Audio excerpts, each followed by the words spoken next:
why people might be interested in reading the book that I've written and that has been published here in Turin. I just played notes on the piano, and as I was playing them, I didn't take my fingers off quickly because I thought it was nice to hear the sound fade out, to let the sound take its own time.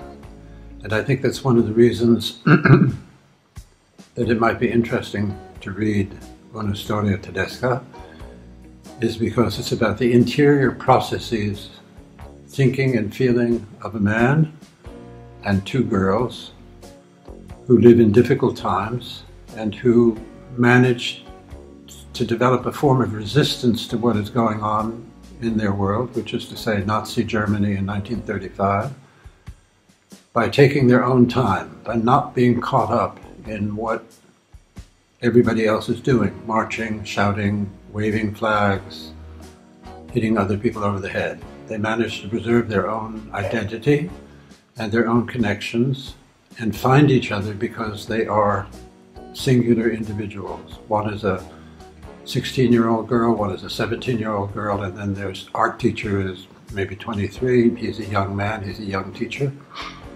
But he's different from the other men who are there. The girls know it, and he knows it himself.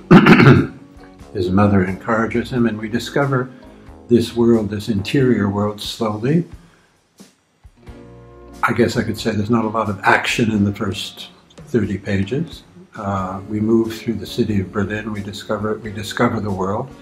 Then slowly but surely there is interaction between, for example, the parents of the girls, and then in this trio itself, they all feel very strongly about each other because they know that they're not like other people. They are managing to survive in their own terms without accepting the ideology.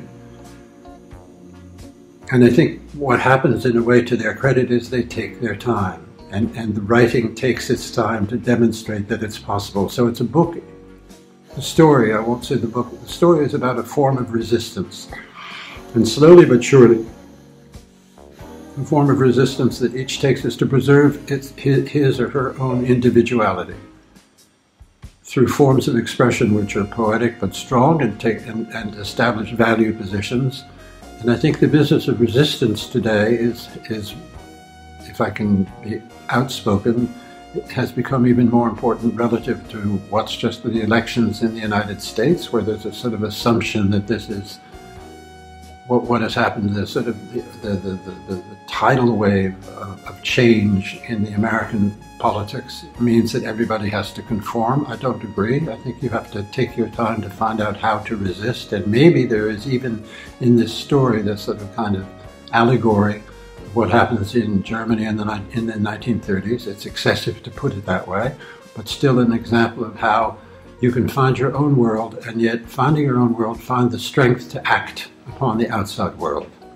And I think that's one reason it's a good story. And I think in a way the characters themselves are individuals, powerful individuals, and each in his own way has his own colors. And so it's a good way to see how different characters come together in a situation where everybody else is behaving exactly the same way.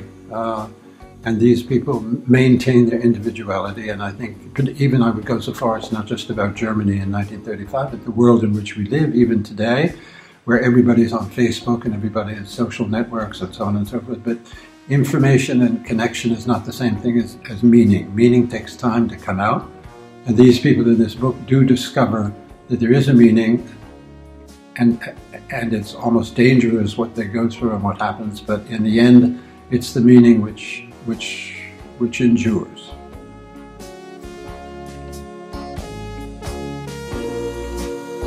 You want me to go on saying something?